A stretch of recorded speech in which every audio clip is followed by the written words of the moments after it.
कुंडली टीवी के सभी दर्शकों को मेरा नमस्कार। मैं हूं नरेश कुमार और आप देख रहे हैं बाजार के स्टार। दोस्तों, हम पिछले 2 सप्ताह से लगातार कह रहे हैं कि बाजार में अगली बम्पर तेजी अप्रैल के मध्य में ही आएगी, लेकिन अगले सप्ताह आपको बाजार में सुधार के संकेत मिलने शुरू हो सकते हैं, क्योंकि फाइनेंस के कारक ग्रह गुरु अब अस्त से उदयावस्था में आ चुके हैं और शुक्र इसी सप्ताह अपनी राशि बदलकर 30 मार्च को कुंभ राशि में गोचर करना शुरू कर देंगे।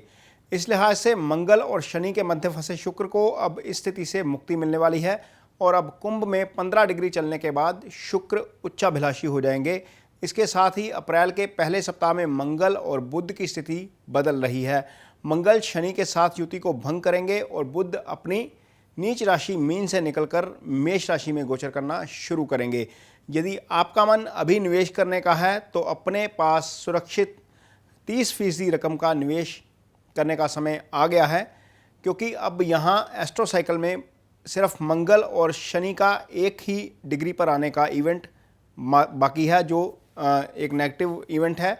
और ये इवेंट जब निकल गया तो इसके बाद वैश्विक स्तर पर कोई बड़ी उथल पुथल होती हुई नज़र नहीं आ रही है। अप्रैल के दूसरे सप्ताह में बाजार यहाँ से फराटा भरता हुआ नज़र आ सकता है। अगले सप्ताह के बाजार के स्टार की बात करने से पहले आइए जानते हैं कि पिछले सप्ताह हमारी गणना कैसी रही है। सोमवार 21 मार्च को चंद्रमा के राहु के स्वाति नक्षत्र में रहने के कारण बाजार में उतार चढ़ाव की हमारी गणना थी और इस दिन सेंसेक्स 58,030 अंक पर खुलने के बाद 58,127 तक पहुंचा और उसके बाद 57,229 तक लुढ़कने के बाद अंत में 57,292 अंक पर बंद हुआ। 22 मार्च को चंद्रमा गुरु के विशाखा नक्षत्र में रहने के कारण हमारी गणना बाजार में तेजी रहने की थी और इस दिन सेंसेक्स 1.22% चढ़कर बंद हुआ। 23 मार्च को चंद्रमा के बुध के ज्येष्ठा नक्षत्र में रहने के कारण और बुध के अस्त स्थिति में होने के कारण हमारी गणना बाजार में गिरावट की थी और 23 मार्च को सेंसेक्स करीब आधा प्रतिशत गिर कर बंद हुआ।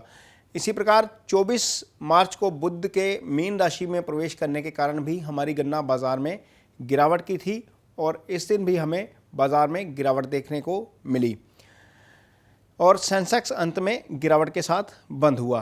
25 मार्च को भी चंद्रमा के शुक्र के पूर्वाषाढ़ा नक्षत्र में रहने के कारण हमारी गणना लग्जरी से जुड़ी कंपनियों में तेजी की थी और इस दिन हमें रियल्टी के शेयरों में अच्छी तेजी देखने को मिली और रियल्टी इंडेक्स तेजी के साथ बंद हुआ।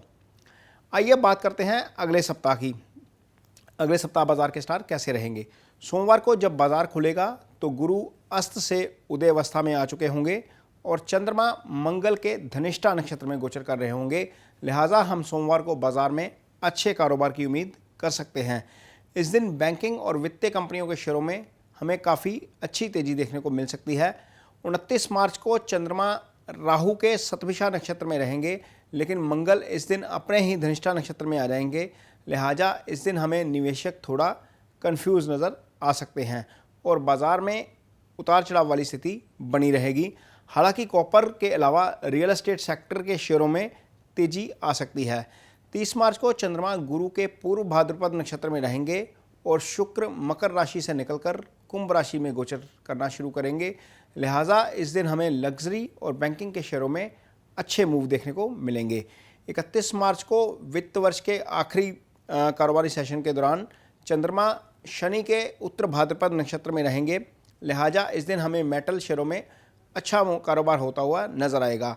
1 अप्रैल के दिन चंद्रमा बुध के रेवती नक्षत्र में रहेंगे और नक्षत्र के स्वामी बुध अस्त स्थिति में है, लिहाजा इस दिन हमें बाजार में निवेशक जो है वो सावधानी के साथ कारोबार करते हुए नजर आएंगे और कुछ नई पोजीशंस बन सकती हैं, जिससे बाजार का मूड पॉजिटिव रह सकता है। दोस्तों, ये तो था इस हफ्ते के बाजार का स्टार कार्यक्रम। ये कार्यक्रम निवेश सलाह नहीं है, ये एस्ट्रो साइकिल में जो प्लैनेट्स की पोजीशन है उसका मार्केट पर पड़ने वाला प्रभाव मात्र है। यदि आप बाज़ार में निवेश करते हैं तो निवेश सलाहकार की मदद ज़रूर लें, बाज़ार के फंडामेंटल्स ज़रूर देखें और टेक्निकल चार्ट देखने के बाद ही निवेश करें। इसके साथ ही मुझे दीजिए इजाज़त।